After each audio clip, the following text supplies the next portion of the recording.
Well, it's been a while. Yeah. It's been a while since I been on a podcast. Own again. My name's Endless. Yeah. This would make more sense if they were here for the pre-tape. Are you hammered, Mr. Aaron Lewis? How hammered are you? Yeah. Is that all you can say? Yeah. I mean, without your Trump flag and all that shit, anything else you can say? I love my country, man. What's up, creeps? It's been a while, like we said, since we've been on the mic to give you some horror goodness.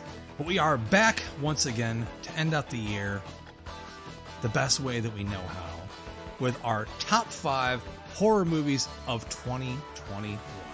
I'm Justin. Jeremy. And we are joined by our brother from another mother. You heard him on our pilot episode. And this motherfucker's just been too cool for school to pop back up on the show. But he's here tonight. So, ladies and gentlemen, he's shaking his head at me. That's right. Our boy, Gerald. From 2 P's. I'm still saying 2 P's. I don't care what you're doing with it. You're still from 2 P's. So, yeah, I guess it's still a thing. Justin, Jeremy, what's up, dudes? What's going on, man? I'm thrilled. I'm pumped to be here because aside from a couple little Patreon things, I haven't recorded on a podcast in probably 3 or 4 months. So I had to remember how to hook all this shit up. But mission accomplished. Here I am. And I thank you guys for having me on, especially for this topic, because I think it's a good one. It was a tough list to come up with, and there's a lot of good horror this year. So I'm excited to talk to you dudes. It was, dude, the last time we talked together, it was about the cinematic treasure. Escape from LA. Insert puke sound here. Yeah, it was. No. Yeah, it was. Which is now getting a 4K Ultra HD release, which I may or may not have pre-ordered just to watch. Hey, just to remind all the Brain Stew listeners, you know, me and Jeremy, we treasured that. I don't know what the hell Justin's doing over there, but it was a great actual, in terms of our pilot episode, a great subject to be discussed. It was an anniversary that literally no one fucking was talking about. So we just said, well, why don't we talk about this movie? And now everyone's celebrating it, but they were not paying attention when the anniversary came up. They were just like, that movie, it exists. And I watched it when I was a kid, but we tried to shine a light on it and remind you all of the time when Carpenter sucked as a director. And dude, look at Jeremy's eyes. Anytime I can watch Snake Plissken play basketball. I know. In between killing people and surfing, I'm fucking there, bro. Surfing and with the worst CG. Stuff, man. Some of the worst CG known to man, but John Carpenter is a legend, and I love him. And the only film of his that I can't watch is Ghost of Mars. It's the only one. Actually, that's what I was going to say as well. That's the only one that I'm like, and that was the second one I saw in theaters. I mean, you even if you guys asked me to come on the show and talk about it, I wouldn't rewatch it first. I tried. Dude, I tried. Talk about my memory. I tried a few months ago, and when I say I tried, I mean 2 separate viewings, 2 days apart. Like, I turned it on, and I was like, I'm going to watch it. And the worst part is that somewhere in there is a decent movie. The editing is so bad, man. It's so bad. Yeah. It's so disjointed. They show the finale of the movie like in the very beginning, so you're like you automatically. Isn't it shown like a flashback or like a vision or something like that? It's been so long since I've seen it. It's supposed to be like an interrogation, like interview, like what happened on Mars, and it's like so you already know that Natasha Henstridge, however the fuck you say her name. She's in Species. That's all that matters, and she's hot in it. Yeah, the naked alien from Species. You learn very early on that she survives the whole ordeal. So anytime she's on screen, it's like, no, I'm not worried about her because they already told me she lives.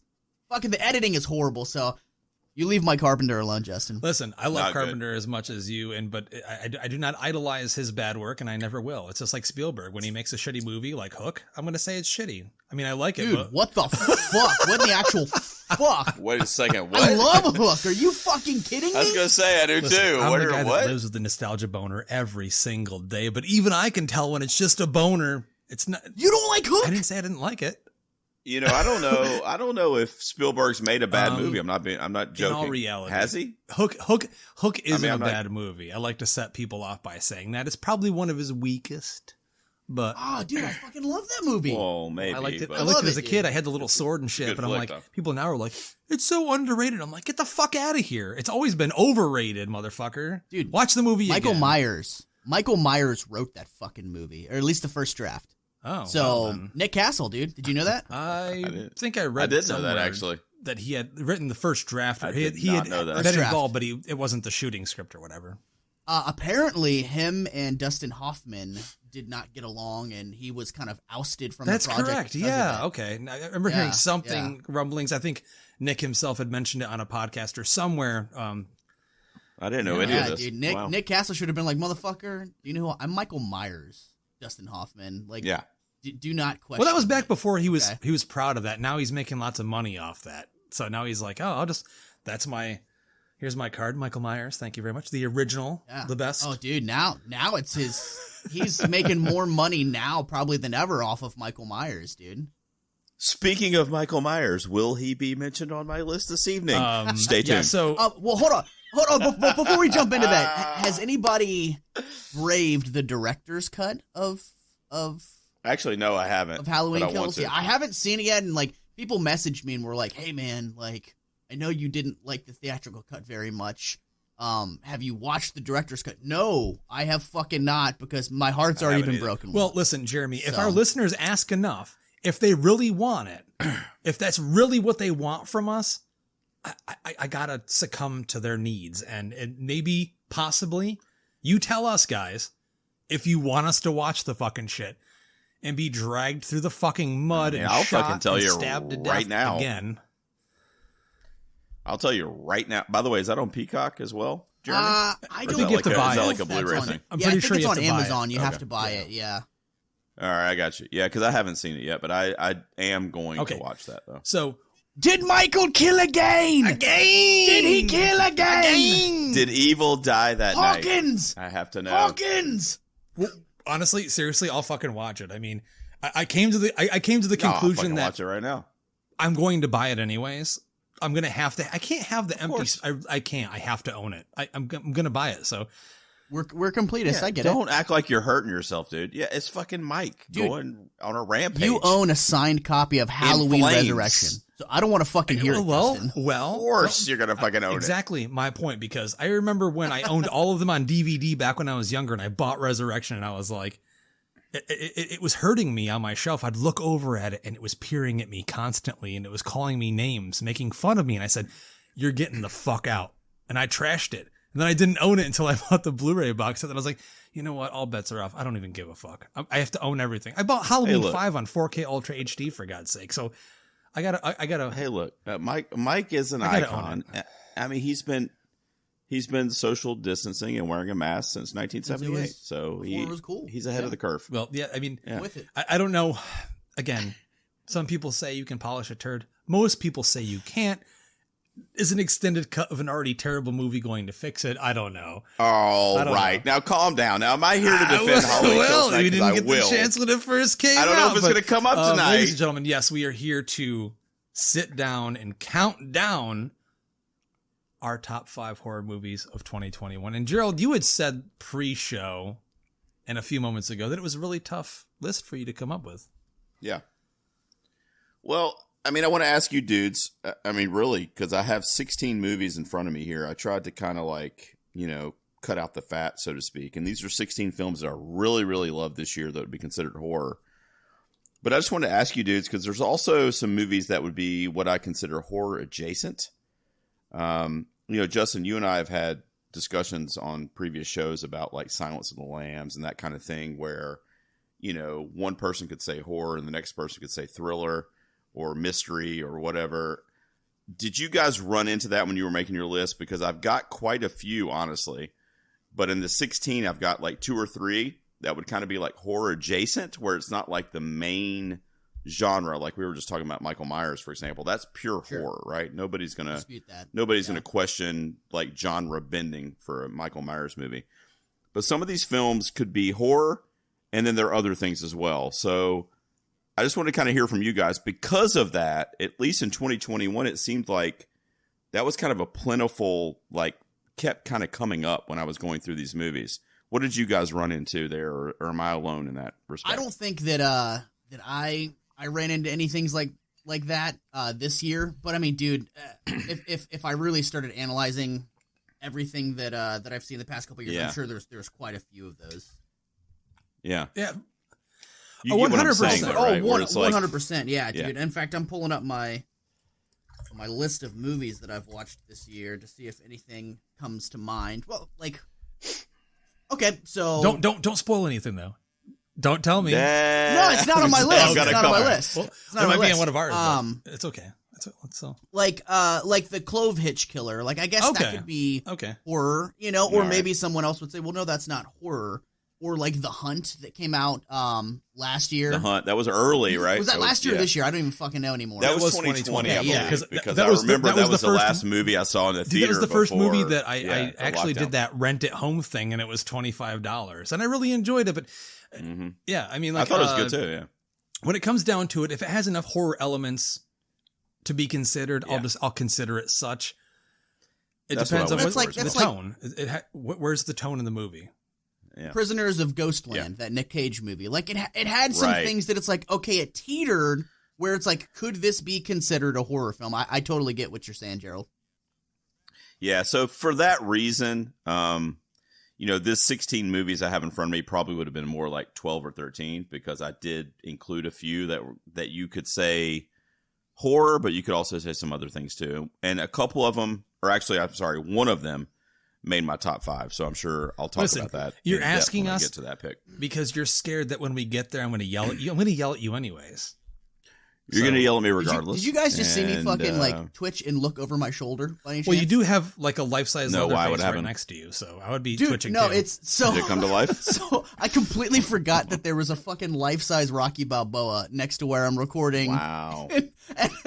And the corner of my eye saw what I thought was a fucking person. Dude, that motherfucker's eyes, though. Of all the things in your room to scare you, if you see it, when you see it, if you ever go to his place, that motherfucker's eyes are dead, like pure dead, and they're scary as fuck. Dead fish eyes. When I walked down the stairs and saw that thing staring at me, I was absolutely. It's scarier than anything else that's in his basement. He's got a lot of scary shit in there. That's fair. He's like, you want to die tonight? You know, because you might. You know, oh, man. But yeah, it's we're here for this list. We hope you're excited. I honestly really was interested to hear like what our listeners thought and what their favorite movies of the year were in terms of horror. But we'll get to that after this episode is released, because we don't really promote these episodes anymore, which that's just me being lazy, ladies and gentlemen. I'm sorry. I'm just going to drop it. You're going to get it and you're going to like it, or you're going to tell us we suck. But I did want to, before we go any further, say that we just love you so much because you gave us a bunch of new reviews. Spotify recently opened the option to review podcasts, a brand new feature, and we got a whole shit ton in like the first 2 weeks. So I just want to take the time. We love you. Seriously. Thank you for going on there. It literally takes 2 seconds. If you've listened to the show on there already, all you have to do is click rate, and you can give us a star rating. And even if you don't use that app, you can download it and listen to like 15 seconds of an episode and still rate us. And it definitely helps us in the charts. So, and thank you, Jeremy, for posting that on your personal page. I'm sure it got a bunch of people to hop over there because, yeah. Dude, some people were confused as fuck, though. They were like, how do I do this? Well, like, it seemed like there was some confusion. For everyone. It was a slow rollout, which is because I kept looking for it, too. It was. Yeah, that happened, too. People were like, you reviewed? I'm like, yeah. And they're like, I can't do it yet. So it was like, But as always, you can still review us on iTunes. I know we're not giving away anything now. We may be giving away some Scream swag in a few weeks. So be staying tuned for that. I wonder why. But that's it. Yeah. So we're going to jump in here in our top 5 horror movies of 2021. And yeah, I'm going to throw it to, of course, our guest, the humble, the always friendly, the guy that likes fucking everything, even the shit that sucks. But we love him for it. We love him for it. So you're number 5, man. I do. Look, I find the good in pretty much anything, and we were joking around a little bit earlier about Halloween Kills. May or may not be mentioned again this evening, but to start out my list at number 5, I'm going to go with the movie that I saw on Shudder, and I do have a few Shudder originals in my overarching list this evening because I have a shit ton of honorable mentions. But I'm going to go with Psycho Goreman. PG is my number 5. Guys, this is a film that, is horror, but more so it's just a genre film that is a love letter to all of the cheesy, schlocky, practical effect movies that we loved in the 1980s. This is an 80s love letter of sci-fi horror. And I just, I was watching the trailer tonight because I made a little video edit for the movies of the year, and a 90-second trailer, I'm like losing my shit, cracking up. It's just so funny. It's a horror comedy. And it just comes, it's so memorable, right? This is a movie that if you love this type of cinema and you see it, you'll never forget it. I mean, it just will stick with you forever. Such memorable characters and a great, great music in this film. I love it. And, it's a lot of the things that I loved as a kid in the 80s that I got to kind of, have dug up again in my soul when I watched this movie. And I love Psycho Goreman, and it had to make my top 5. Dreadfully low on that list. Okay. All right. We've been very outspoken about that movie on this show, and I can see in Jeremy's eyes where we're going to go with that. But I just wanted to comment on the fact that, this would be a movie that you grew up with because you're old as fuck. But so you got to live through all those movies that me and Jeremy were like, we love them now. We were born in the 80s, but we're like, man, what was it like to be like 10 years older in the 80s to watch these movies, so. I look at movies when I was a kid, like The Gate, Fuck yes, dude. I was like 12 years old when that came out, and this is different, obviously, but I just have those kind of memories of those types of films with those, like, when we look at them in 2021, like cheesy practical effects, but what they did with Psycho Goreman is they embraced that, right? Like they said, we have all the technology in front of us. Like, we could make this as non-cheesy, as any other movie that you might go out to the theater to see. But we're not going to do that. We're going to use the technology we have to recreate something that was made on such a low budget, 30 years ago. And I felt like it was ingenious. It was also a great way for them to, pay homage to what made that movie what it was. And I know you guys will probably talk about it in a little bit, but I had to put, this one was kind of bouncing around 5 or 6, but I was like, it's got to be in my top 5 just for 100%. What it stands for. Dude, you mentioned The Gate, man, and that's one of the things that the whole pandemic took away from me is I was supposed to meet Steven Dorff, dude. He was scheduled to do a Monster Mania appearance. That's right. I had a fucking Gate poster ready, and I was like, yes, finally. I love this movie so much. I can finally meet Steven Dorff, get him to sign this poster. And then fucking insert COVID. So fuck you, COVID. But dude, excellent choice on your 5, man. As soon as you said Psycho Goreman, I thought of the song in the trailer where he's like, it's like, hell yeah, he will not stop till he bathes in your blood. I fucking I love it, dude. I love it. It's so good. Best thing ever, man. Seriously. And I'm sure, again, like Gerald said, it will be discussed again in a few moments, I'm sure. But Jeremy, let's head on over to you for your number 5, brother.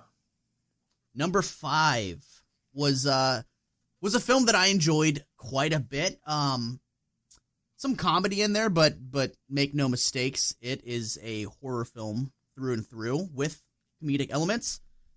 It's based on a video game that I never knew existed, but apparently it's a video game property. It's called Werewolves Within. I don't know if you guys checked that out or not. Unfortunately, I didn't. I did. You saw it, Gerald? Unfortunately, I did. Unfortunately, you did. Oh, throwing shade. Dude, No, look. Go ahead, Jerry. I'll let you give your take on it. I had a great time with it. It kind of reminds me of, like, Knives Out, but a horror film with a werewolf. Or maybe werewolves. Who knows? Check the movie out. But I had a great time with it. I thought it was funny.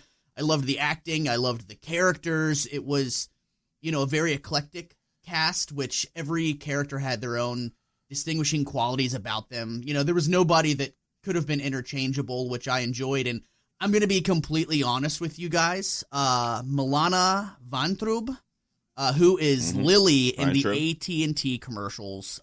She's in it. Right, and Squirrel Girl. She's not wearing khakis, though, right? Dude, no. No, she's not. I have to be phones. completely honest. She is the reason that I watched Of course, this movie. of course she is, Jeremy. Oh yeah. She's So great. yeah, I was like, hold on. I love was her. like an hour and a half of the AT&T chick. Like, because I'm gonna be honest with you, every single time an AT&T commercial comes on, I stop what the fuck I'm doing and I watch that commercials because you know she's an amazing. She's a great amazing. spokesperson, So, right? Oh, 100%. I'm a big big fan of her character that she portrays in those commercials. So, dude, I watched this movie and I loved it and I had a great time with it, despite Gerald not having a great time with it. So, I'm in fairness, you know, this movie had, you know, a vibe similar to like an episode of Murder, She Wrote, you know, where there's like all these like kind of like quirky characters that, you know, any one of them could be the killer, or any one of them in this case could be the werewolf. And you mentioned Knives Out, which is a great analogy as well. And I did appreciate that kind of like arc to the story. It just never clicked for me. Like, I guess it's funny that we're doing a top 5, you know, of the year horror, because for me, what left me unfulfilled with Werewolves Within is there wasn't enough horror in it until we got to the last act and we kind of got the reveal and transformation and some of the other stuff that we see in the last act of the film, which was great. But up until then, it was just a lot of kind of like build up to an otherwise unfulfilling climax, in my opinion. I gotcha. Now, with that being said, I've seen a shit ton of great reviews of this movie. I mean, blowing it up right now. They've been blowing it up for months. I mean, that's literally my opinion. Yeah, so, I mean, that's cool. I did a YouTube review of this movie, and people. I'm actually hated happy it, that you so included it, because I was hoping someone would include it, because I was the lazy person. I really wanted to catch it. It's good. I mean, you should watch it. It's definitely worth a watch. So. Yeah, it was a good time, and yeah, I'm glad that I took the time to watch it, because it was one of those things that I was looking for something to watch, and I was like, oh yeah, like, but what I was gonna say is that, you know, I'm a big fan of the slow burn movies, right? Like, this was this definitely built the story up and the tension up, and it was a slow burn comedic horror film.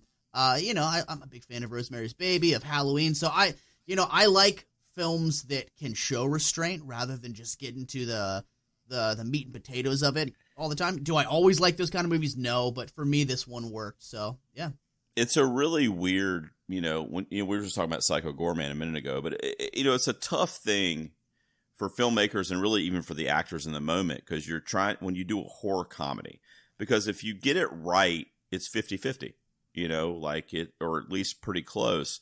And the reason Werewolves Within didn't connect with me is because I felt like it was really heavy on the comedy. Like, it was like I was laughing my ass off. Like, a lot of the characters, you know, in that town were just fucking hilarious, and they were great. And you really connected to a lot of the characters on a comedic level. But the horror was like, it was like an 80-20 as opposed to a 50-50, in my opinion. No, I agree with that. And that was why I was somewhat disappointed, just because I was hoping for more like blood and horror, you know, in that story. Yeah, you wanted a werewolf to eat someone's dick in the first 5 minutes. Just admit it.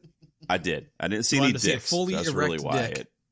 Out of a guy's pants, and a werewolf come up and bite it off like a hot dog with a bun around. That's what you wanted. I'm just saying, that's what you wanted.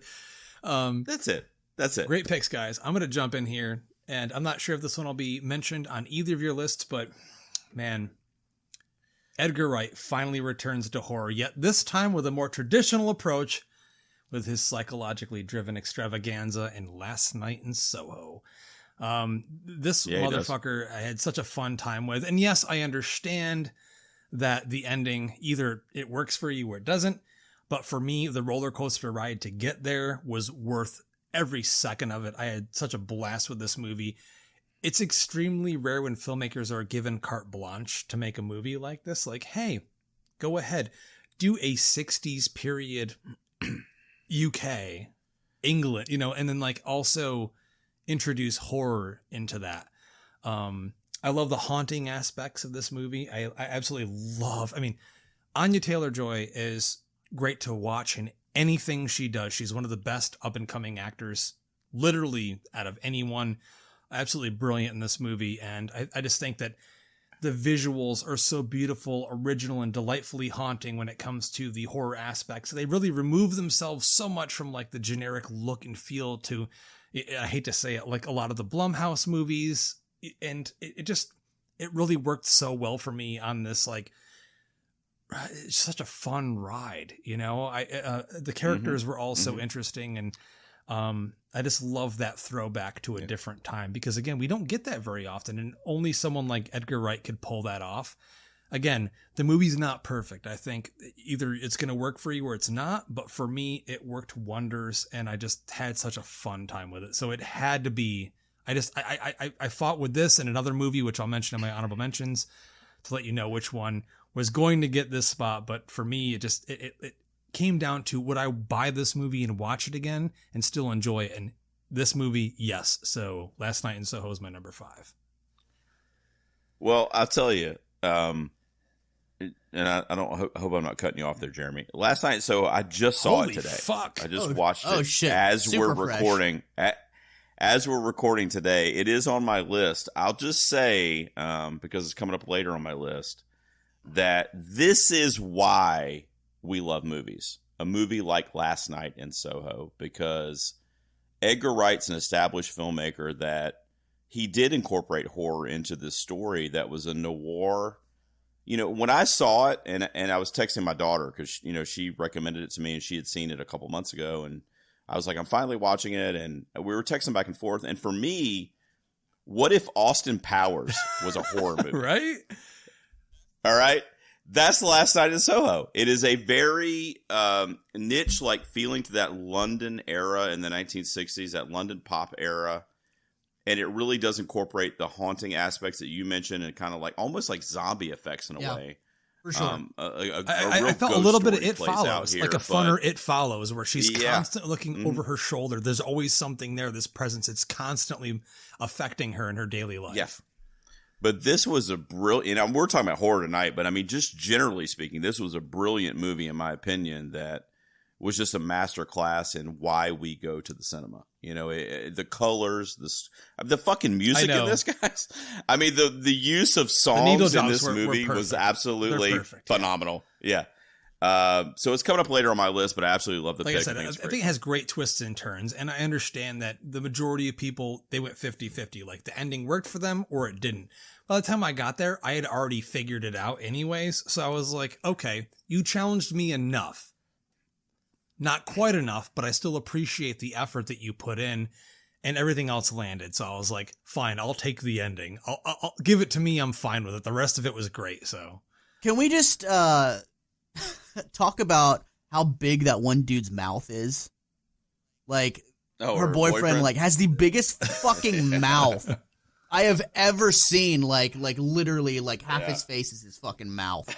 Like, every scene he was in, I was just like, look at this fucking guy's mouth. Wow. He's like the fucking like comic version of the Joker. I love it. So that's my one little quip I wanted to add right there, is a guy with big mouth. Big mouth guy. Big mouth dude. Big mouth guy. So that leads us to number 4. Gerald, you're number 4. All right, I might get shit for this one, guys. I'm ready, because I know you two dudes are like horror, like top tier horror aficionados, but I fucking love this movie. I'm biased, okay, because the lead actress in this film, and really the only like main marquee name in this film, is the anchor, right? She's in it from frame A to frame Z. She's responsible for carrying the narrative and carrying the story, and I feel like she fucking nailed it, and I absolutely love her, so I am biased, but it is Till Death, starring Megan Fox, is my number 4. You might be you might be the only one on here that saw it. Jeremy, did you watch it? Yeah, I didn't watch it yet. You saying that really intrigues me, because not like I need a lot of motivation to watch a Megan Fox movie, but if you're telling me there's actually a good one that's out there, that's like way more motivation. Look at this introduction, though. Top tier horror guys, and then we're sitting here like, wait, what? What? Well, you know, that's my point. That's to my point, though, and I didn't know this was going to happen. This is not intentional, but it's funny that you guys I know what you're trying to do, Gerald. Because don't rub my balls too hard. I might come on you. No, it's okay. But this is a home invasion film for all intents and purposes. I love that genre too.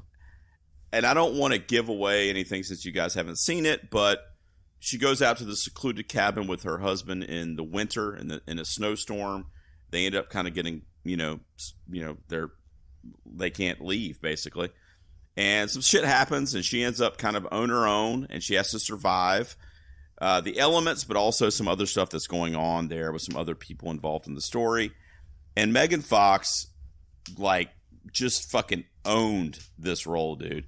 My review of this film, I'm going to go back to my letterbox real quick, Jeremy. Dude, I just made a note. I just made a note to fucking watch this movie. My review is blood-soaked Megan Fox cinematic universe, please. All right? That's my review. I'm with that, man. And, you know, I love this genre of film, like you mentioned, home invasion films. And I just love them. The Strangers is one of my all-time favorites. Funny Games. I love that type of cinema anyway. And you have this, like, just goddess in Megan Fox who, you know, a tragedy befalls her and she has to now survive. And she's literally on an island, you know, no pun intended, by herself in the snowstorm. I need to see this movie. That sounds fucking awesome. You know, dude, what was the Selma Blair was in a fucking home invasion movie, and it was fucking great, man. What movie was that? Do you remember it? It was like maybe like 5-6 years ago, but it was fucking fantastic. I don't. I remember her and Mom and Dad with Nick Cage, that was fucking great, dude. Yeah, so yeah, I'm gonna watch Till Death, and you need to look up, and I'll find out the title of it.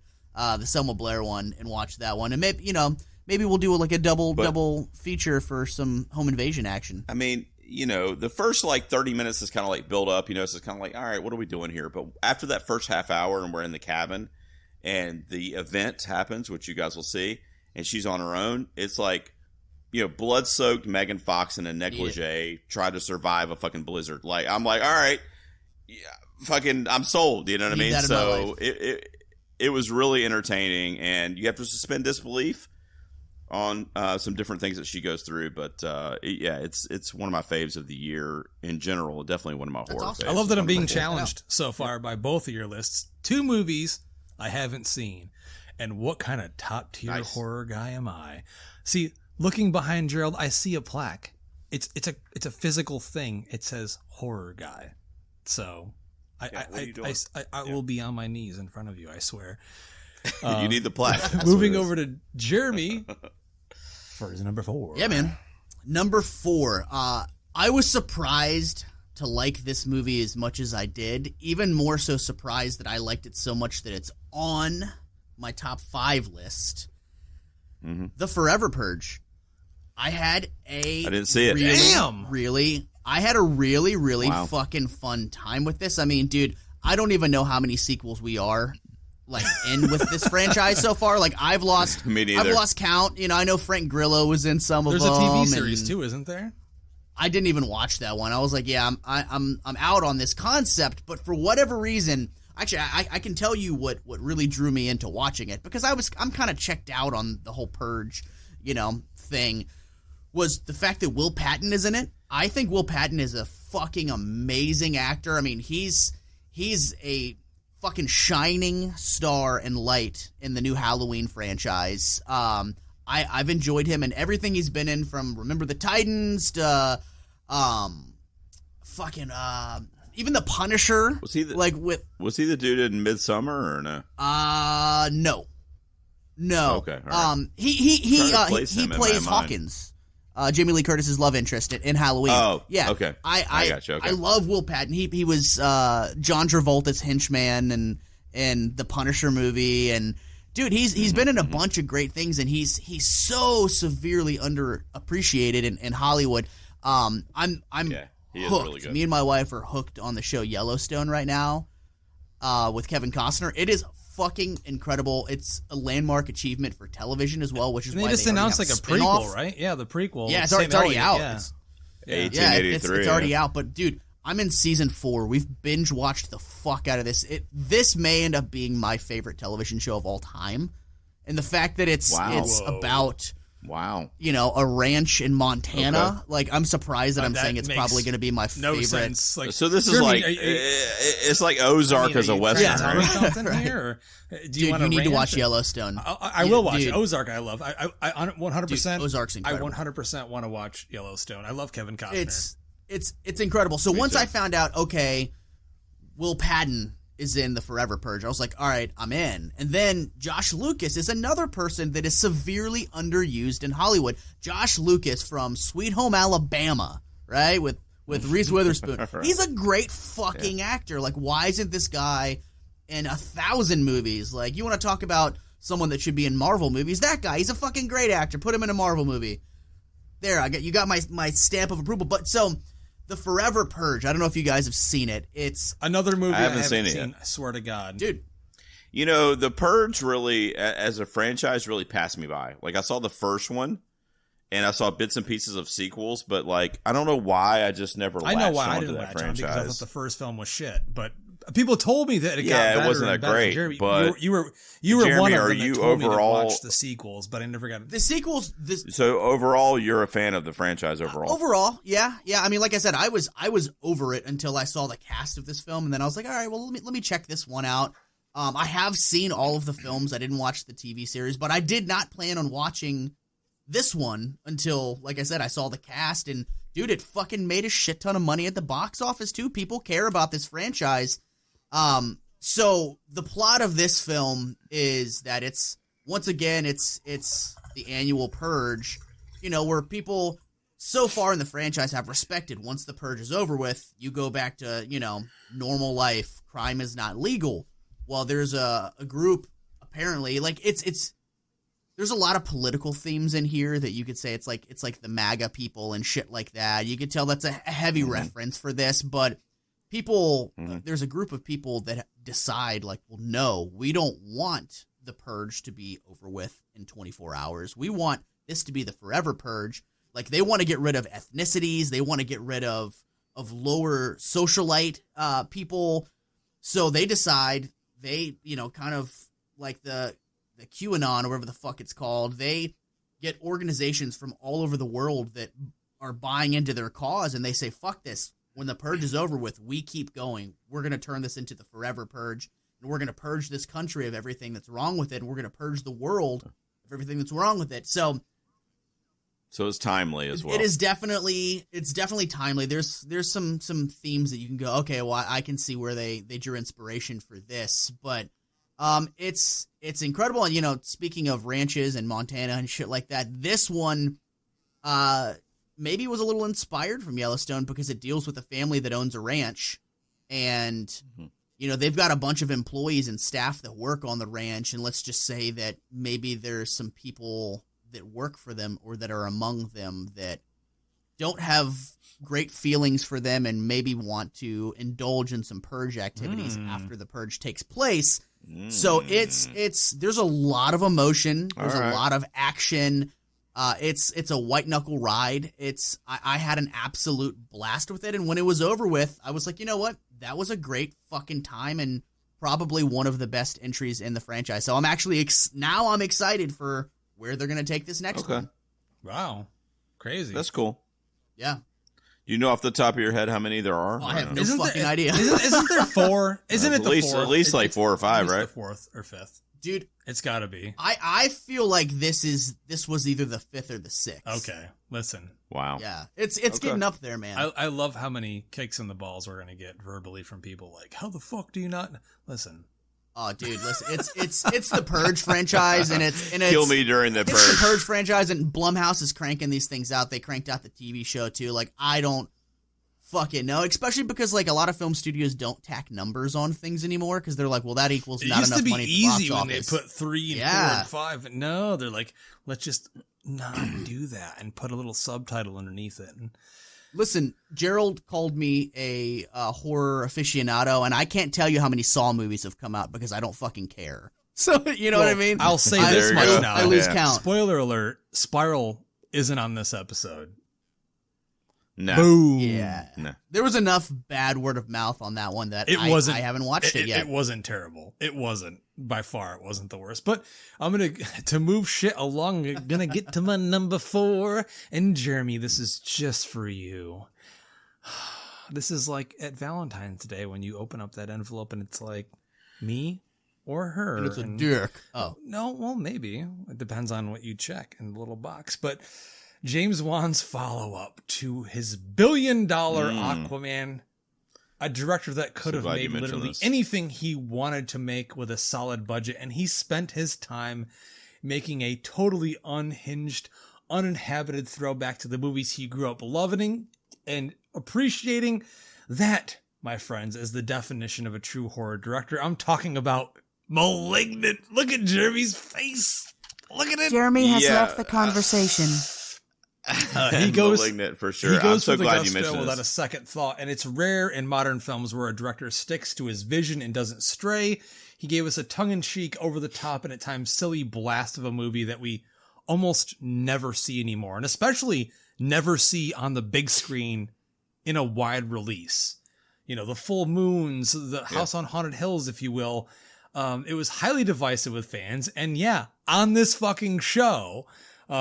But I absolutely loved it, had an absolute blast with it, and as a horror fan, appreciate more than anything seeing something like this being made with such passion and having this kind of release, because again, it is rare. I mean, Blumhouse is a separate thing.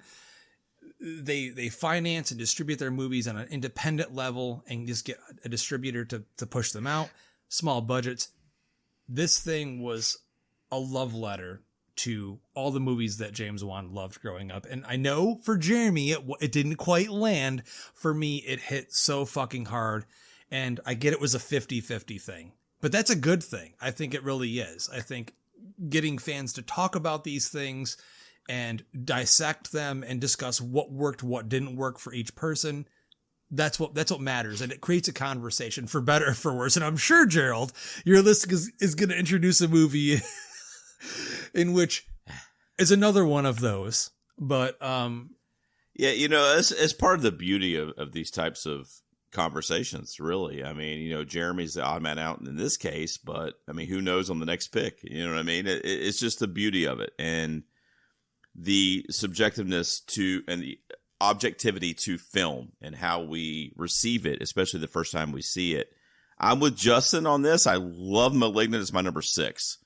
So it just barely missed my top 5. Honorable mention. I think James Wan has planted the flag as the horror director of our times.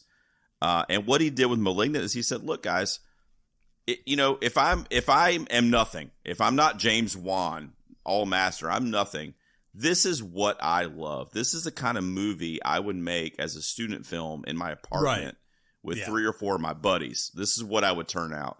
It was just such a personal movie. I felt like I really was able to connect to the filmmaker in this case, which of course is James Wan, and the imagery in it. I mean, the movie poster is one of the best movie posters of the year by far.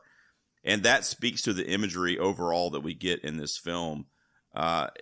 It barely missed my top 5, but I absolutely love it. Jeremy, I'm sorry. Go ahead. No, you're good. So I love James Wan. He's one of my all-time favorite horror filmmakers. Definitely, probably my favorite modern horror filmmaker for sure. I mean, the guy is a master. He's a genius. I really think that the reason that this movie doesn't land more for me is personal, right? Rather than just, it being what it is for the film. I feel like because of my small personal connection to this movie, like I found out about this movie before the public found out about it because I stumbled onto the set, as I talked about in the Malignant and episode. Listen to that episode. It's available right now. EpicFilmGuys.com. Right. You thought it might be another nightmare. Yeah, right, dude. So like I stumbled onto the set on accident, long story short, because I was checking out the house from Poltergeist 2 and they were filming on the same street. So I see all these fucking production vehicles. It says Giallo Productions or Giallo Films on the. That's what got him. I know that's what got you. Here we go. So me and my buddies look it up and we're like, oh shit, it's James Wan's production company. Like James Wan is filming a movie here. So we hung around. We met James Wan. He signed some autographs. He was fucking amazing. And dude, the reason I feel like this movie didn't land for me is because it was described as a Giallo film. Right, which is a type of Italian slasher. There were elements in this film that were Giallo inspired, like the gloves, some of the shots, some of the colors. One of the killer's main murder weapon is very Giallo inspired, but this was not a Giallo film.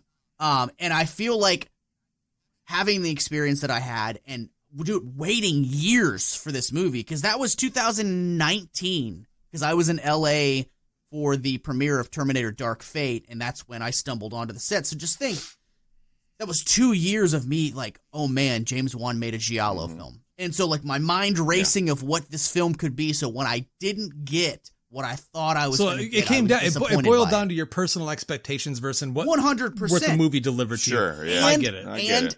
And the acting in the film. Like, dude, some of the actors are so fucking bad. But I feel like that was intentional. It's intentional. Dude. It's 100% I feel like that was intentional. part of the charm of the he'll movie. disagree, but if it was supposed to be intentional, there wouldn't have been such a heavy context of like this chick that's been abused and spousal abuse and all this. Oh, you're talking about the balance. Yeah, the balance between it. Like the if, severity. If you're gonna give me shitty acting as a novelty, then the plot shouldn't be as serious as what you made it. Like that's where the lines get blurred. That's why I'll leave this conversation. Maybe we'll come, but again, because giallos do introduce many of them, the best ones do introduce serious themes, but they do it in a silly way. It's because it's how it's interpreted, because they're almost always Italian. So when you watch it from an American viewpoint, they come off as silly or dumb or sometimes a little bit over the top, but it's because how they're interpreted. But I'll leave that alone. Yeah. If you want to hear, it would be interesting. It would be interesting to know, though, Jeremy, had you not had that that expectation 2 year build if it had landed differently and the hype, right? Yeah, I just wonder. I bet you I would have appreciated it way more. Probably, yeah. For real. Yeah. Because dude, the kills, the practical effects, the fight choreography, the way that it's shot, that one the scene color where he scheme, takes it's the all fucking amazing.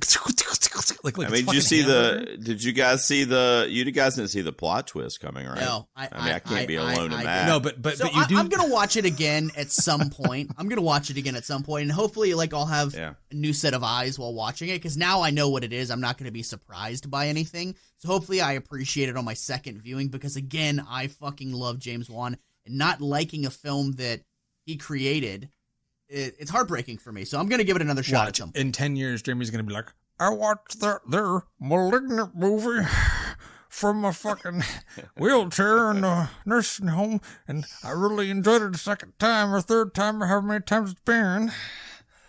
They're like, how long was it since the first time you saw it? And I'm like, it's been a while. Oh, there it is again. You found a way to... There it is. The callback. There it is. But, all right, Gerald, boy, here we are. We're down to top 3, brother. All right, well, a movie that blew me away, guys, that, is definitely atmospheric horror, but it's David Bruckner's The Night House would be my number 3. This is a film that really reminded me of a lot of the old vintage kind of like Hitchcock horror that we got in the 60s and 70s. It was very, like I said, you saw this at a atmospheric, film and it was festival, just a right? feeling. Yeah. I did, yeah. I saw it at a film festival, and I rewatched it recently on streaming as well. And the second viewing was even better because I kind of was able to like not be so concerned with the plot because I kind of already knew. So I was able to focus a little bit on what was going on, and I liked the second viewing even better. But Rebecca Hall, I mean, she's going to go into that category, guys, and I'm going to go ahead and tell you because I know it's going to happen. But she's going to fall into that category with the Toni Collette's of the world. And Lupita Nyong'o from Us. And actresses that give performances that would literally be considered like the upper echelon Oscar-worthy, of any acting performance you could possibly think of, but they're going to get overlooked because that's just the world we live in when it comes to the Academy Awards or really any major award body. And Rebecca Hall in this movie is that. I mean, the scene which is not horror in any way, but the scene where she has to tell the parent, like, hey, I didn't grade your kid's paper because Jeremy, you loved that scene. We talked about that. She's going through that. Powerful scene. Love that scene. I mean, just like the way Hall delivers those types of moments in this movie. Some actresses and actors have that ability. And again, this is to my point of regardless of what type of genre it is, but they have that ability to take you as the viewer and go, I'm not watching a movie. Like, I'm literally watching an experience that a human person had. And this is a real, like, I'm just a fly on the wall. And she did that in many instances in this movie. And, her performance along with the just brooding kind of tension and build up to what we ultimately see as the kind of like twist in the movie, and the throwback to a lot of the old school Hitchcock-esque type films. I loved it. I mean, I loved it more for the art, so to speak, than, the horror type aspect, even though it does have, this is a horror movie, don't get me wrong, but this could also be one of those that could be considered horror adjacent, I feel like. But I love the Night House, man. So that's why it's on my list. Give me a few minutes. Jeremy, we're down to top 3, man. Like I can't wait to see what you're going to talk about in your next picks. Dude. Yeah. So this one is one that has been mentioned already in this conversation. It's Last Night in Soho. Great. This was one this one is one that I hadn't really planned on checking out. It wasn't something that, even though we sponsored an advanced screening of this. I know you couldn't make it, but we as a show, we thank you for giving us that opportunity, by the way. This was one that the trailers didn't really grab me, and it was one of those things that I knew that it was one. Dude, this trailer, and this is a motherfucker that met Edgar Wright too. The only person on this show right now that's already met him. Oh yeah. Yeah, so the trailer didn't really do much for me. It just, I was like, all right, I knew it was a movie that I was going to check out eventually, but it was not one that I was going to race to see until word of mouth kept going that this thing was fantastic. And then Justin had said, dude, you got to watch it. So, I woke up early before, the family woke up one day and I just watched it, man. And I loved it. It was an absolute roller coaster ride. I did not see the twist coming until right when it was happening, and then it was like, oh shit, I know what this is. It was great. It was so beautifully shot. Just the color schemes, just how it truly looked like it was made in a different time was just a masterclass of filmmaking. Edgar Wright, man, he knocked it out of the park. The only thing that kind of sucks about this movie is it's like a Shyamalan movie in the sense that it's a twist, right? It's got that big twist ending. So once you see the twist, it's hard for me to go back for repeat viewings on films like that. Right, but I will I'll kind of piggyback on you there a little bit for other listeners, and just I agree with what you're saying as a wholehearted kind of like theory. But I will say that there's so much to pick apart in this movie, from the cinematography and the score and the music and the performances and, the production design, having to kind of recreate the 1960s in London. And there's so much stuff that you could enjoy where, to your point, like The Sixth Sense, for example, doesn't have that. I mean, it's Philadelphia in the year 2000 or whatever it is. You know what I mean? Like, there's not a lot to really eat up, so to speak. But another thing that I want to mention, because we were talking about the Academy Awards a minute ago, is that of all the films that we'll talk about tonight, I can guarantee you that Last Night in Soho has the best shot of any kind of Academy Award recognition because of Edgar Wright. And he could possibly squeak in as Best Director, and also Anya Taylor-Joy as Supporting Actress. I could see both of those happening, and that would be like a Silence of the Lambs moment where it's like, the Oscars, finally, they have a horror movie, and they're like, because of the hybrid throwback aspect of what the movie really conveys. Yeah. You know what I mean? Like, these old dudes are watching this and going, oh, okay, I remember that, Beatles era in the 1960s. So Edgar Wright was somewhat genius to kind of incorporate that into the story. Just kind of piggyback on what you were saying there, Jeremy, where it does have those different qualities to it. It was fantastic. I loved it. Like, it's not going to be a movie that I go back and race to see again anytime soon. Because, like I said, because of the twist. Once you know, right? Yeah, once you know. But I loved it, man. And like Justin said, I got to meet Edgar Wright when he was promoting Baby Driver, which I fucking loved that movie. Like, the guy is just a powerhouse of a filmmaker. He was super cool. He signed some Shaun of the Dead shit for me, which was really rad. And he was at AwesomeCon, of all places, in D.C., promoting. And I missed that Baby shit. Driver. It was down the street, and I missed it. Yeah, but what's crazy is that it wasn't a situation where, like, anybody could just walk up and meet him at that show. It was, like, a ticketed thing, and, like, I got lucky and was able to fucking snag a ticket and got to meet him. So I'm curious to see what he's gonna do next, because I like his End of the World trilogy quite a bit. And obviously he's proven that he's a fantastic comedy director, and I mean he's done a bunch of different things at this point. So I'm on board for whatever he's doing next. Yeah, he's a very versatile and prolific director. What I'll say with Last Night in Soho is it's definitely his most cinematic film. Like, absolutely. All the different aspects that go into making a film great were just top tier in this movie. And he really, surrounded himself with the right crew to create a movie that didn't necessarily look like an Edgar Wright movie. Like, you know what I mean? Like, you could see some of the other films. Well, you go, it's okay, a lot that's more Edgar Wright. flashy. Like, It's a lot bigger. It's bigger. It was in very scope different as well, for him, but also smaller in scope in terms of character. So it's, yeah. So I guess I'll move on to my number 3. Yeah. What you got? Do it, man. Do it. Top 3. Always so difficult, but this movie nailed me right out of the gate. John Krasinski returns with a follow-up to his 2018 smash hit, delivering a scarier, more tense, and more thought-through, action-packed sequel with A Quiet Place Part 2. It's rare in horror where a sequel is even slightly as good as the original, let alone being better than the original, and this might just be another Terminator 2 of the horror films. The opening scene, for me at least, was by far the most impressive, intense horror theater experience of the year.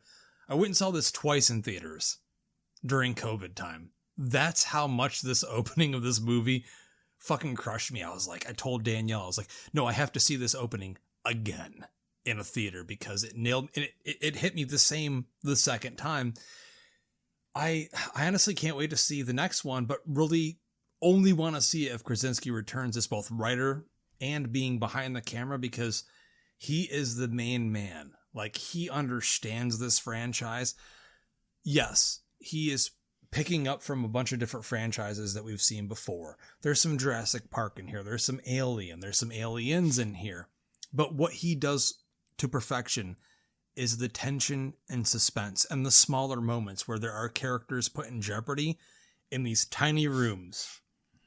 And it builds constantly and never lets go. It's that unrelenting feeling of terror.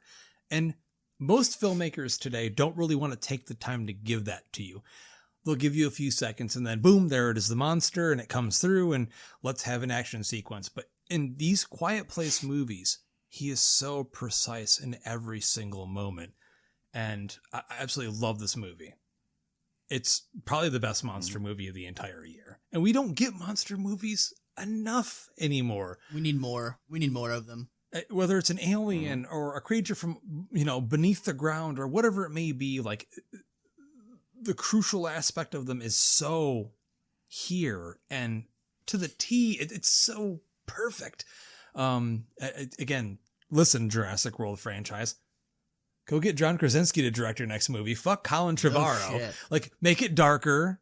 It's darkly, like, the noir aspects of how he lit these creatures in the shadows. I mean, it's perfection. The dock scene, everything. So for me, I had to include this. I know it's a big time mainstream release, but everything that needs to work in a movie like this worked to the spades. And, Cillian Murphy being in this movie was so welcomed. And, he deserves so much more work. Jeremy was mentioning a few other actors earlier on in his picks.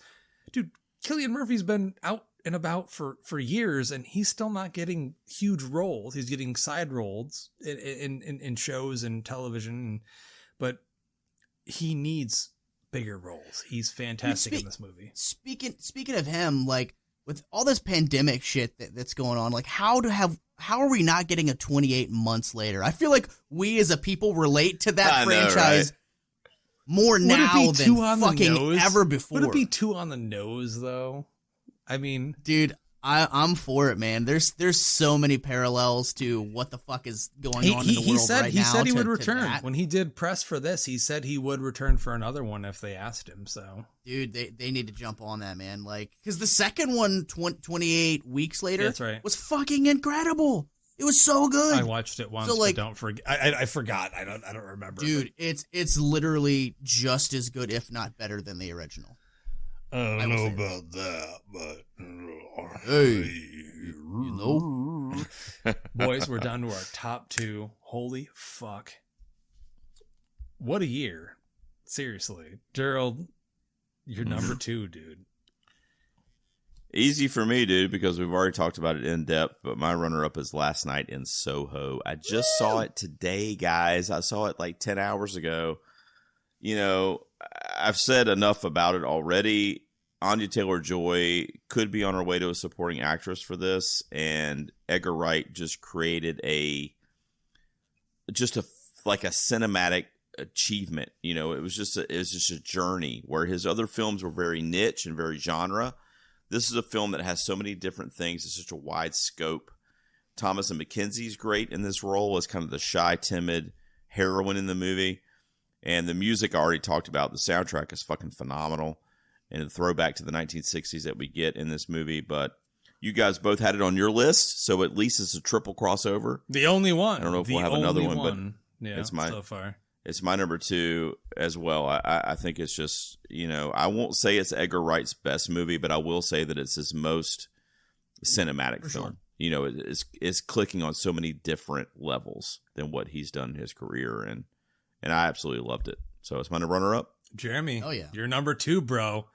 Number 2, holy fuck, is an old flip flop, Justin. Oh. Check out the flip flop, Justin. Yeah, Ghostbusters Afterlife is my number 2. I know, with the excitement, having seen it in theaters and seeing it with you, I know initially I stated in the theater, well, hello, my favorite movie of the year, and we shared some similar sentiments as far as that's concerned. But after digesting everything that I've seen this year, and my number 1 pick I love so much, that my mind continually went back to this film, and I said, okay, well, that has to be my number 1. So Ghostbusters Afterlife is my number 2. The movie was great. There were so many great callbacks while setting up a new universe. You know, I love the We're All Ghostbusters that the director has set up for future installments, that it doesn't have to be necessarily just the OG crew, that anybody can be a Ghostbuster. I'm all about it, man. I had such a great time. It was a deeply, deeply emotional ride, as anyone who was a fan of the franchise growing up was. You know, like, I know we watched the cartoons, we drank the Ecto Cooler, we had the toys, we had the proton packs as a kid, and I felt, yeah, dude, I that little proton pack that I had when I was a kid, the fucking little blue proton pack with the yellow squiggle in the thing front of the end. Yeah, I had that shit yellow too. Squiggle. Your dad had to put the stickers on the back of the proton pack. Yep. Yeah. I specifically remember running around my backyard, which is only a street away from where I live now. But I remember running around my backyard with that proton pack, busting invisible ghosts, and watching that movie made me feel like that kid again, where I wanted to throw on a proton pack and fucking get my daughter and go in my backyard and bust invisible ghosts, man. Like, it was just, it hit me on so many levels. It's such a great film. Are there elements in the film that could have been better? You know, the one thing that I'll say is I wish the scene with the ghost in the town, I wish we would have got more of that. More of the ghosts wreaking havoc in the town would have been cool. And maybe like a little bit more action in the finale. But overall, obviously, it's my number 2. I loved the movie, man. Great film. And it's a family horror, 100%. too, which is, I got to be honest with you guys, not something I was expecting to discuss tonight. Knowing you two dudes, I didn't know he was going to either. I took my 8-year-old son to see this. We never talk about it. We never talked about it beforehand. Had I known, it would probably be on my list. But that's why these lists are so exciting, because you never know what's going to come out. But you know, so you took your young child to see that. How did that? Yeah. How did that? Well, I took my 8-year-old to see it at my local Alamo, and he fucking loved it. I mean, he had seen the first 2 and on Blu-ray at the house, and I said, man, we got to do this, so we went to see it. And, one thing that I don't know. I'm such a fanboy of the original film that I don't know. It was hard for me because it's just tough when you try to kind of like, dig up these emotions from so many years before. I mean, you had, and I don't want to give any spoilers, but you had all those great cameos in there. Bro, spoilers. Everyone's fucking seen half the of the movie. film. If they ain't seen the movie and they're listening to this, they can go. Never mind. I'm not going to be mean. I'm just saying. So would this be horror adjacent? Would you say this is? I mean, see, I would say it is, or family horror. I mean, dude, you got ghosts, you've got fucking demon dogs. No, it's great. All that shit. That's why we covered it, because it was, again, there's ghost in the title, and of course it's Ghostbusters.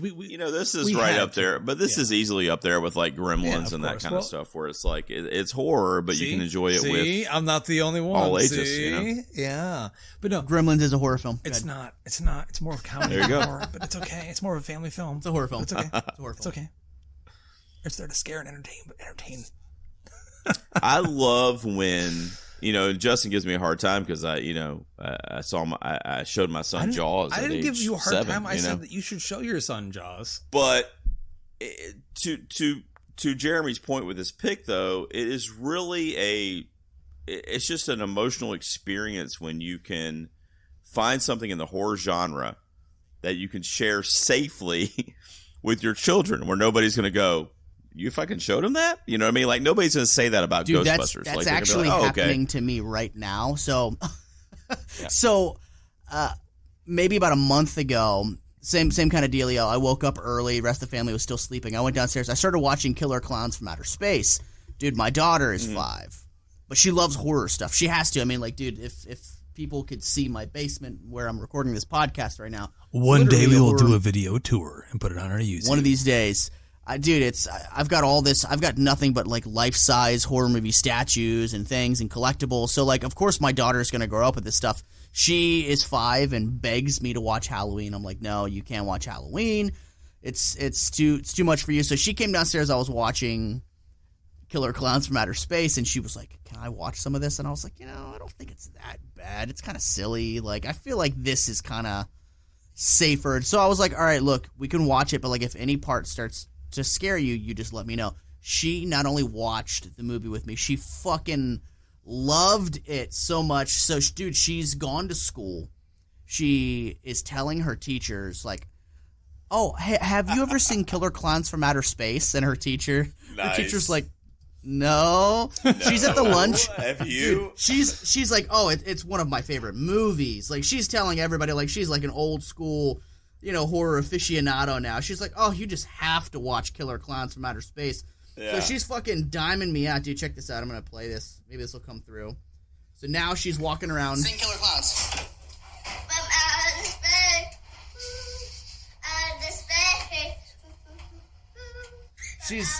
She's singing the Dickie song. The Killer Clowns from Outer Space. Yeah. So, like, dude.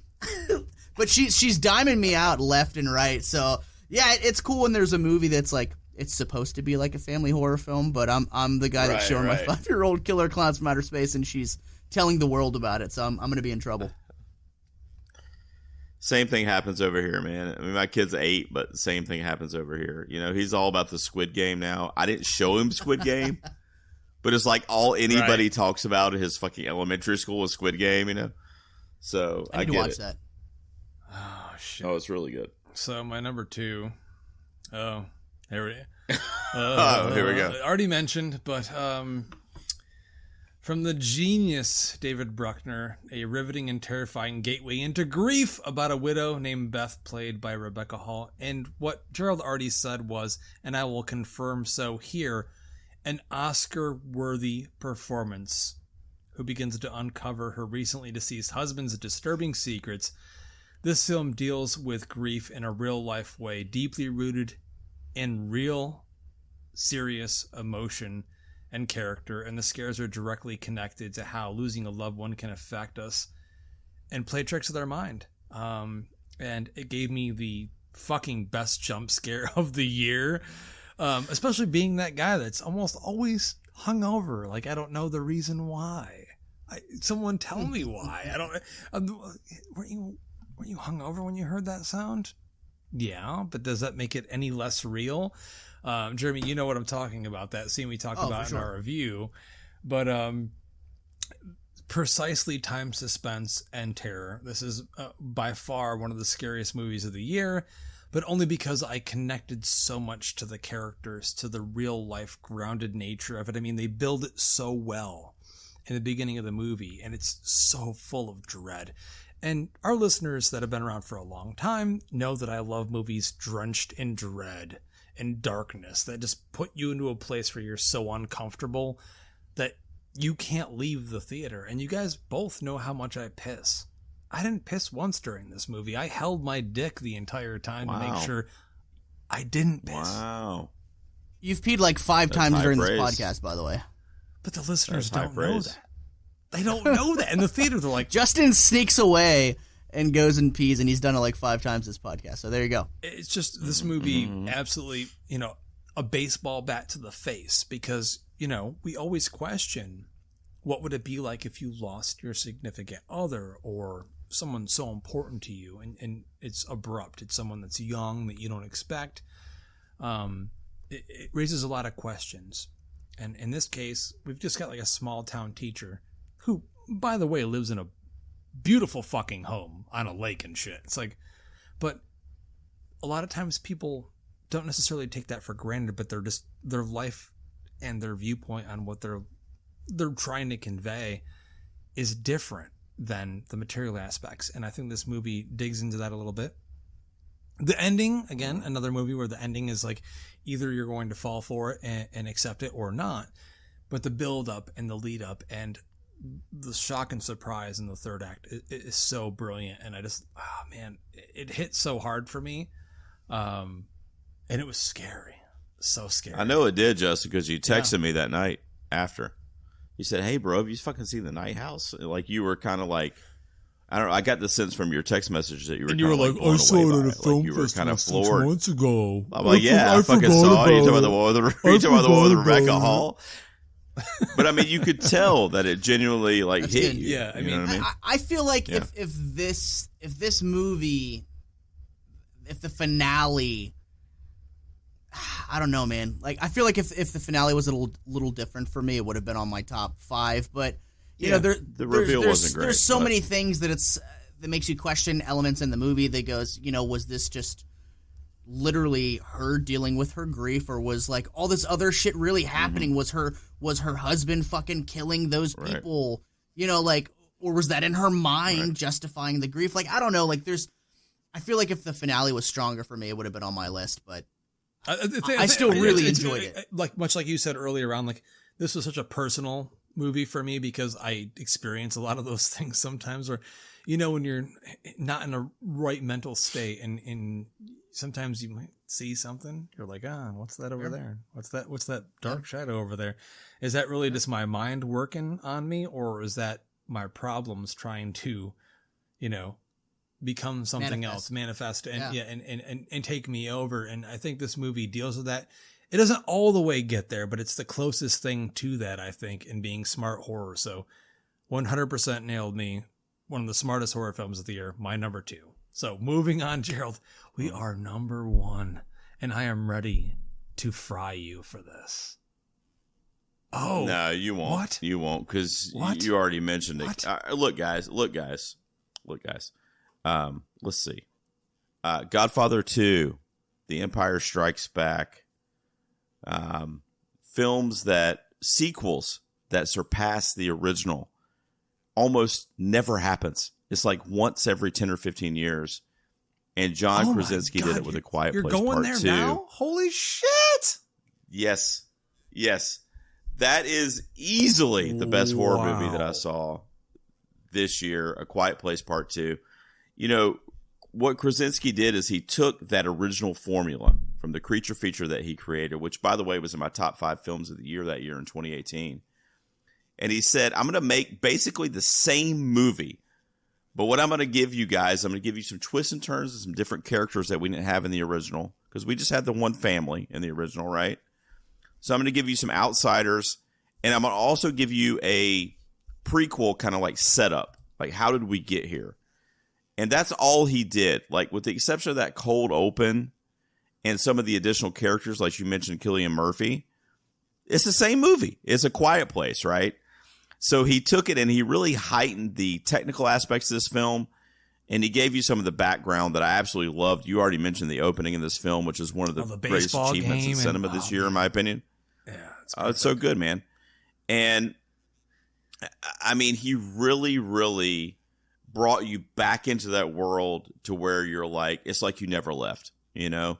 And Krasinski was able to do that. There's a scene in this movie, guys, or it's about a 10-minute sequence in this film where the technical display is like, as a video editor, which I am, I was in absolute awe.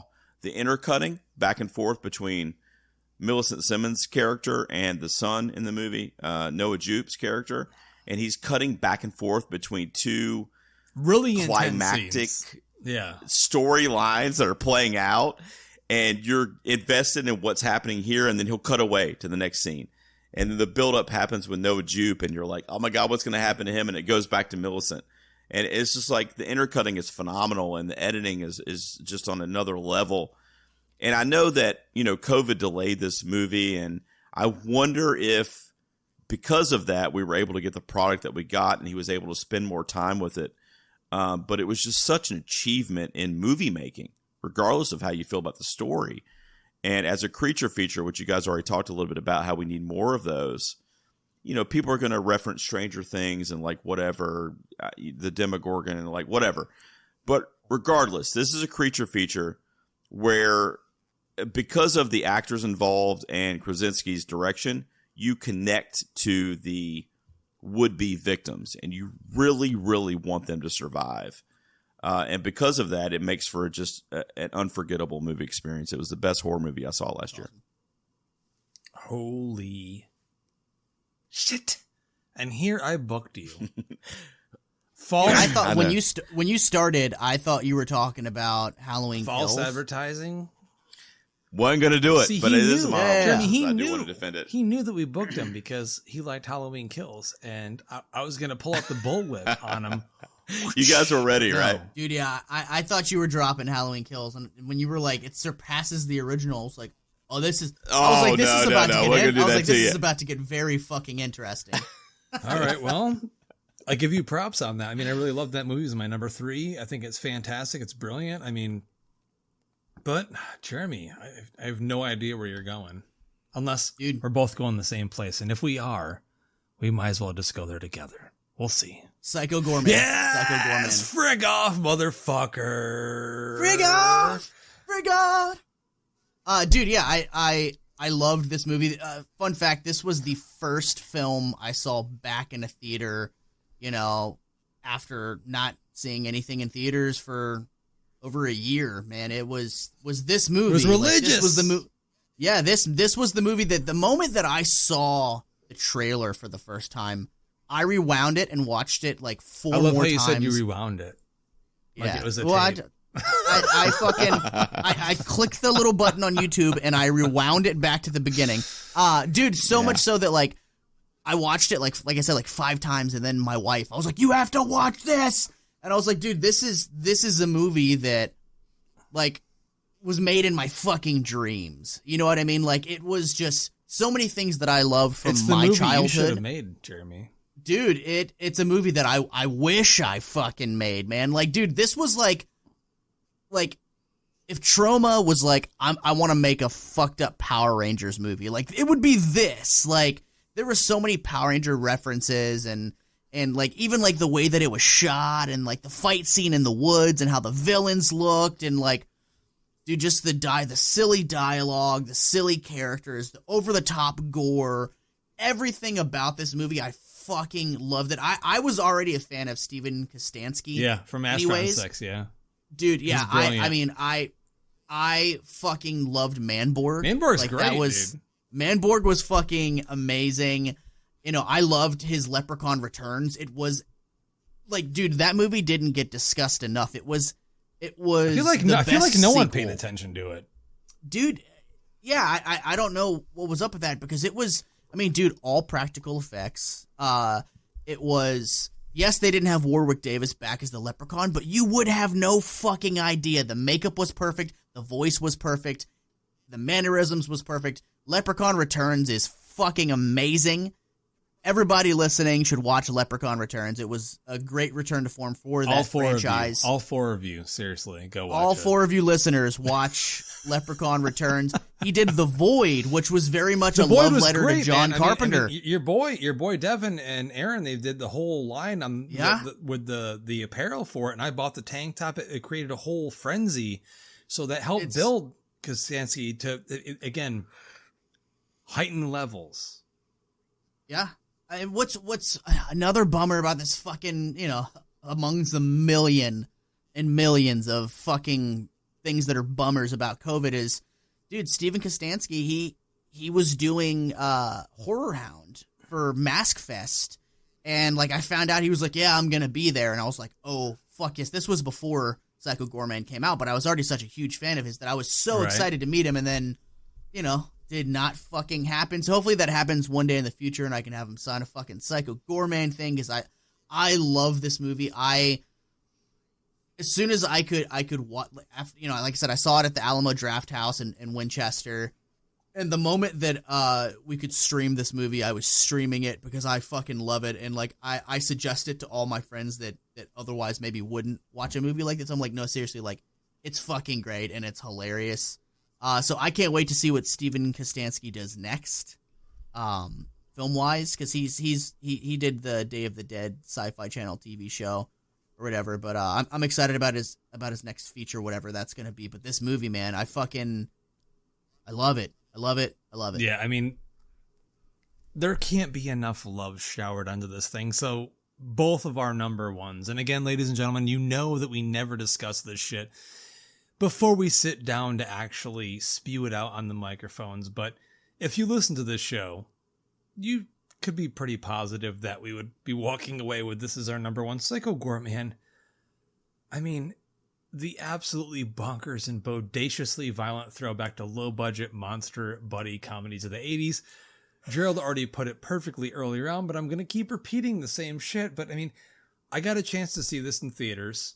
I work for Alamo Drafthouse as their horror host at Alamo DC Ashburn, and it was a tiny crowd, and theater number 1, which is the tiniest theater, and there was like 3 fucking people there. And I was like, Danielle, I'm taking the chance for this one.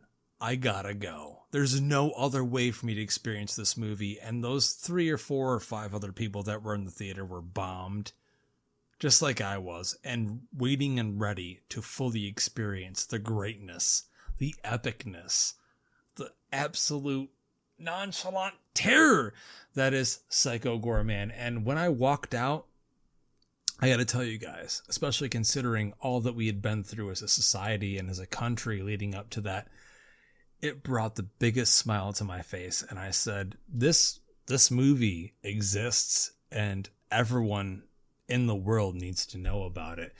It's such a love letter to so many of the great movies we all grew up with, and so purely unapologetic. And it's funny, it's gory, but it's got likable characters, and it's got heart in the end. Even though it's silly and it's on the nose, it has heart, and you walk away feeling good about it. Oh, the whole world's being destroyed, but you're like, that was so fucking fun. I hope we not only get a sequel, but I hope this opens the door for more indie filmmakers to take chances like this did. It paid off, and this movie became a huge, like a gigantic fan favorite. I own the Blu-ray, the collector's edition, over there in my collection, and I think a lot of people want to see more Psycho Goreman, and I think that this movie really, during a hard time for everyone, just was a shining light through the side of the door. They're like, hey, come look in here and see this thing. And when people realized what this movie was and they got indulged into it, it was magical to them. I mean, I've seen it twice on the big screen. I watched it twice at home. Even my wife, who was like, that's so stupid, but I love it. Like it's such a crazy thing. So Psycho Goreman, we love you. Yeah. You're the best thing ever. ever. It's just a good time, man. When do we ever get movies produced like this anymore? Practical effects. Like Jeremy already said, Power Rangers, the Masters of the Universe, references are so huge. And it's just such a love letter. And I want to watch it right now. I'm like literally talking about it. I want to watch it right now. I mean, what's funny is the only movie on this entire list that hasn't been reviewed on this show is Last Night in Soho. For those of you listening, if you want to hear reviews for all the rest of these movies, they are available in our archive. So check them out. But that is our top 5 horror films of 2021. But we are now going to do our honorable mentions. And I know Gerald, because he watches fucking everything known to goddamn man, is going to have like the longest list. We'll start with him for his honorable mentions. All right, well, I just want to list a few, and then I'm going to defend Halloween Kills at the end of this. Okay. My number 6 would have been Malignant. My number 7 would have been Halloween Kills. Hold that thought. My number 8 would have been the new Candyman. My number 9 would have been a film called Censor.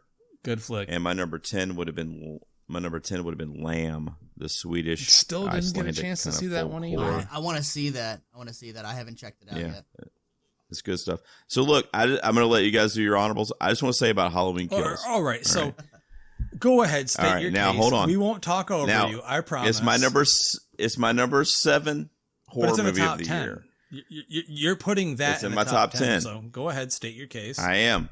And the reason I love it, well, let me start with what I don't like about it. What I don't like about it is the overuse of the angry mob, kind of like Frankenstein scene, and scenes in the middle of the film.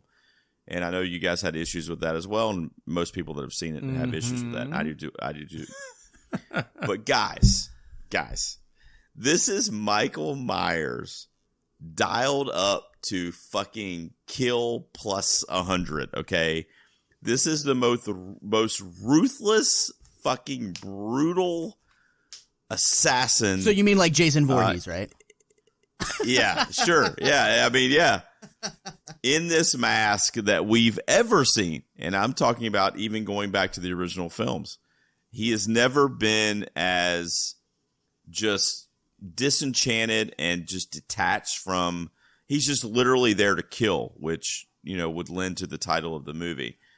And for that reason and that reason alone, I can't not love this movie. Like it's a fun movie, man. It's a fun movie. If I could turn like how much I love Halloween off, like there's so many things to love and appreciate about this film, but because Halloween is my favorite movie of all time, and like I jokingly jabbed at you that they essentially made a Jason Voorhees Friday the 13th, like Jason on the Loose film.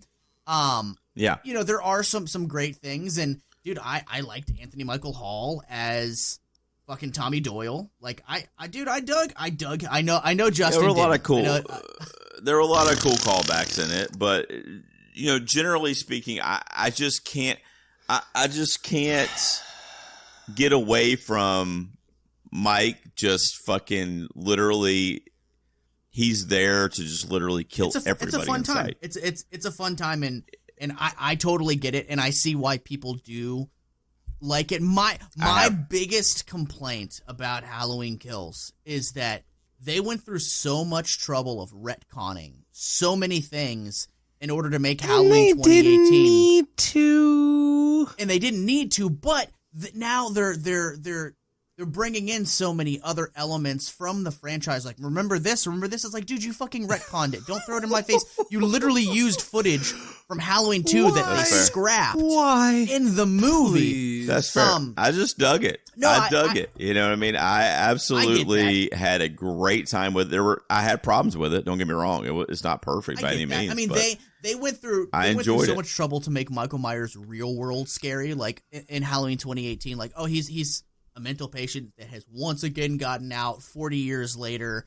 And they were like, oh, because we're like, if it was, brother and sister, it's not as scary. We want to make this real world scary. Only then to turn around and give us like a fucking Rambo version of Michael Myers that's unfucking killable, that takes away any real world scariness to him, because it's like, well, you can't fucking kill him. Like, literally, you can't kill him.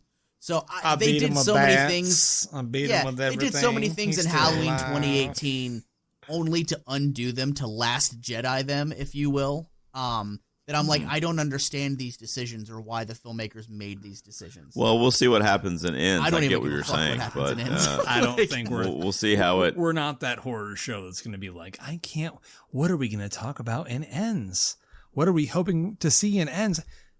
It's kind of like The Rise of Skywalker. It doesn't matter what you try to do at the end of this story. Like, you already fucked up with the second one. And like, I know that there's people that like The Last Jedi, but literally Rian Johnson threw out the window every single thing that J.J. Abrams built with The Force Awakens.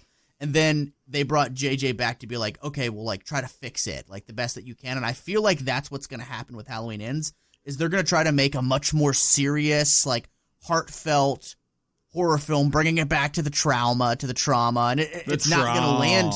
It's not going to land for me, because you gave me a filler sequel that was nothing but a bloodbath Friday the 13th film. So I don't care how you're going to try to like remedy that because I'm telling you right now, I'm calling it. David Gordon Green is going to try to do some really impactful, emotional send off for the third film, and it's like, you can't do that after what you just gave me. So that's what I'm saying. Well.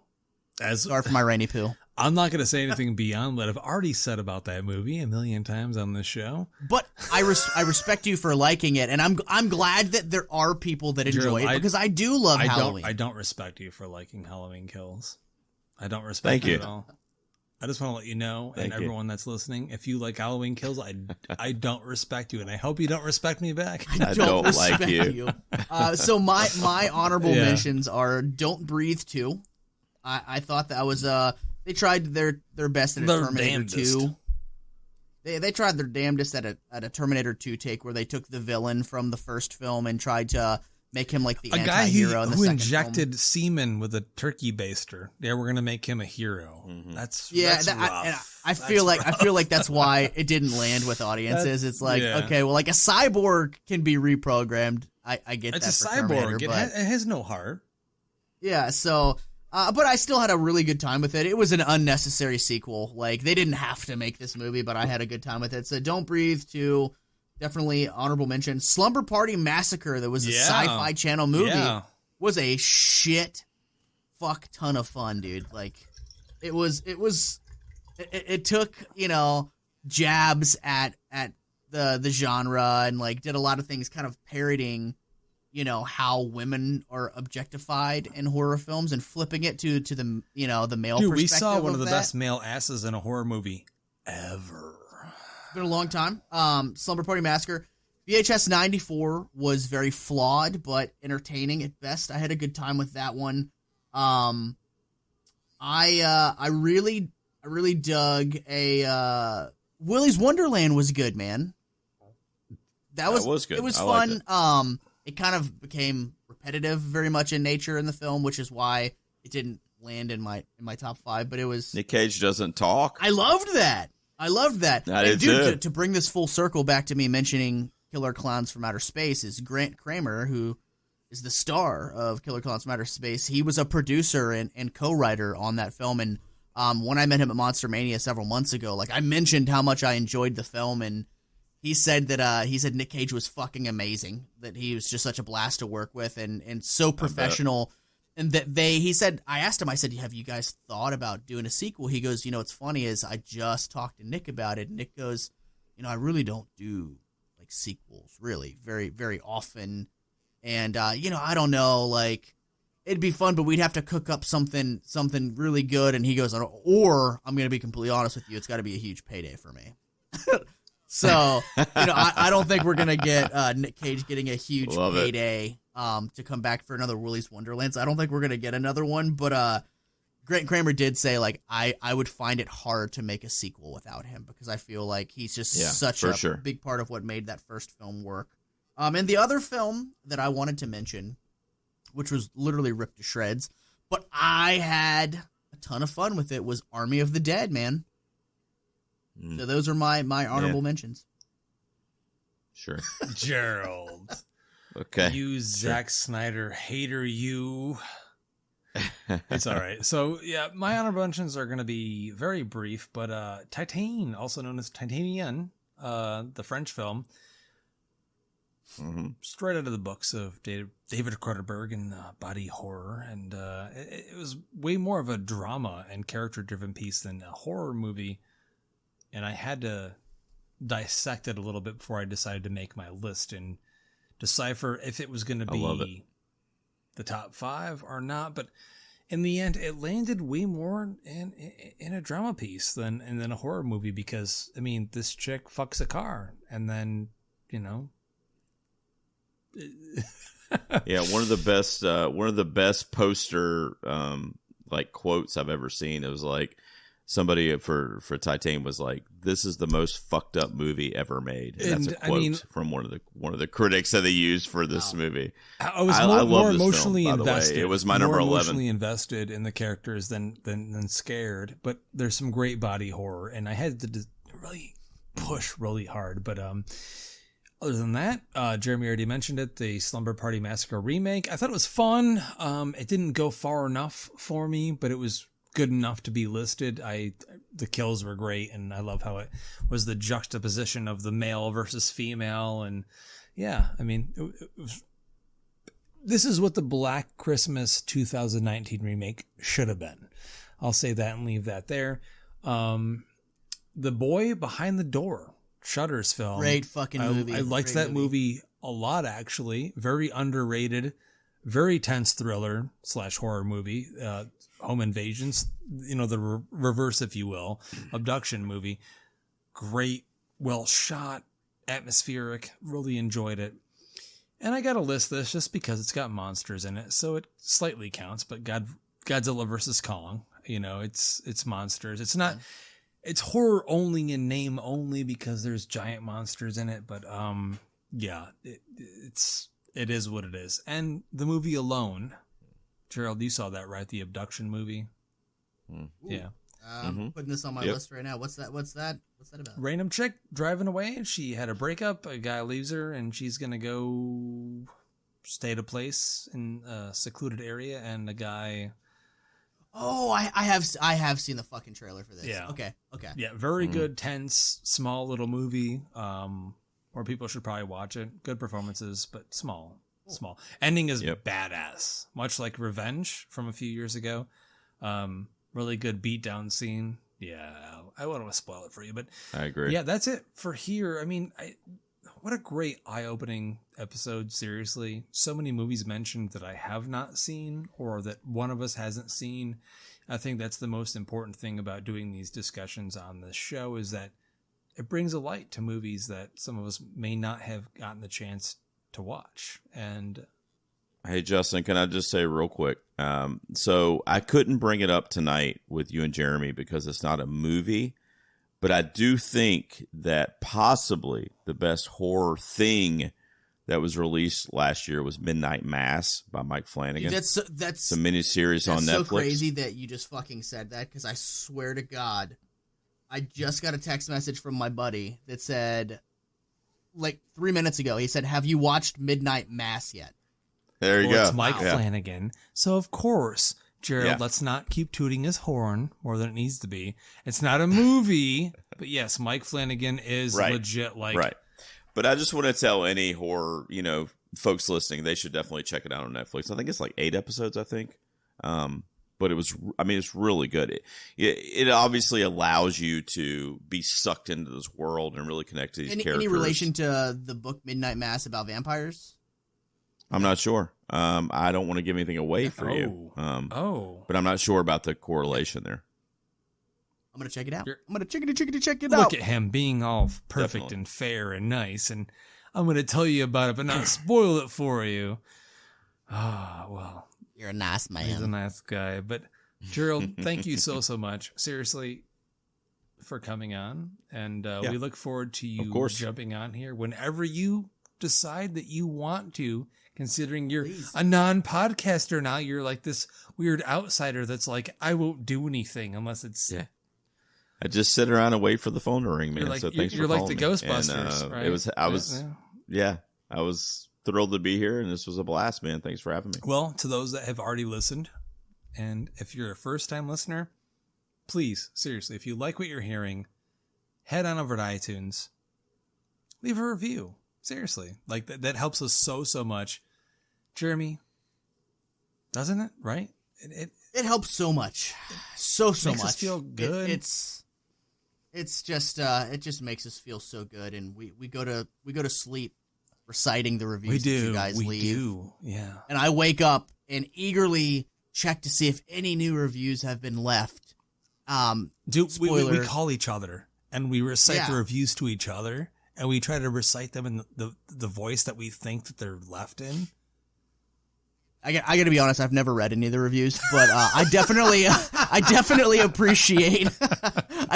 appreciate people taking the time to leave the reviews, because that's we do this thing because we hope that people check it out. So you guys checking it out that are digging it, loving it, hating it, whatever, it's cool you guys are checking it out. That's why we're doing what we're doing. So I'm still waiting. Awesome. I'm still waiting for that review that's like, the guy Jeremy doesn't know anything about horror because of Malignant. Apparently that's already happened. Yeah, but the review didn't actually come in. Someone just said it on Twitter, and I was like, leave a review, and he said I will, and then it never happened. So he didn't want to take the time to copy and paste the shit that he said on Twitter and put it on. I was like, dude, go do it. Seriously. Dude, film is subjective. There's no right or wrong way to watch or feel about a movie. So, like, I could love a movie that other people fucking hate. It happens all of the time. That's why this Literally is so fun. all of is the time. Is that not why we do this, Jeremy? Seriously? Yeah, for sure.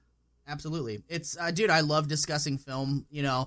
I've mentioned it before, and I'll mention it again. Me and Justin, people hate riding in the car with us because there's no air to breathe in the car, because we consume all of the energy and oxygen in that vehicle, because all we do is discuss film, and we often disagree, which is part of the fun debate of it, because film is subjective. I suffocate in my own words. Because they're so big and boisterous. And your own pee, because you have so much of it. Listen. Jesus Christ.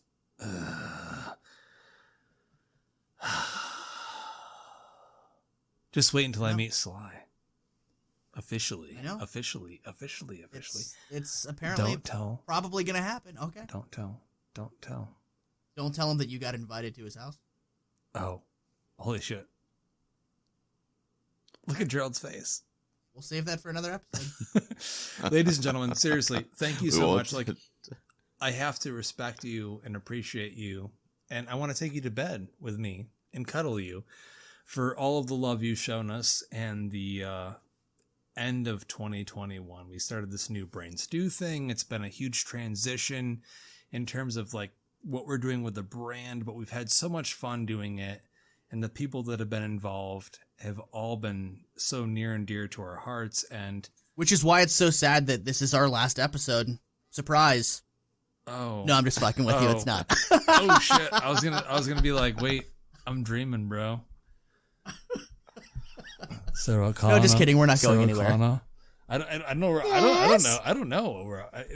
But next year we're really pushing to do the best thing that we can for you and for ourselves, and give you guys the best content. And, look at Gerald. He's sitting there and he's like, bite my lip. Did I get you a little bit, Gerald, or no? Did you know I was fucking around?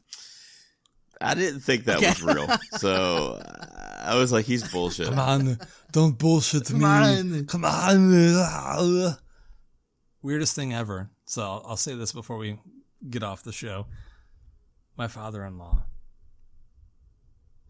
Deadpan motherfucker, doesn't watch shit. I'm sitting there at Christmas and I can hear he's watching Jingle All the Way in the bedroom, and I was like, what the fuck, are you serious? And I'd hit a small bottle of booze in my bag, so I'm like, I ain't going nowhere because New York's filled with a bunch of morons, so I'm just gonna stay here and like walk up and down the streets and look at Christmas lights and watch Batman Returns, and that's all I'm going to do. And I'm like, I hear Jingle All the Way from the bedroom. Wow. Look at that. It's my cookie. Put the cookie down. No! We love you guys. Seriously. So To end out the show, I'm Justin. I'm Jeremy. Come on, say your name, motherfucker. I'm Gerald. There it is. And as always, we invite you to keep it creepy. Keep it. Brexit!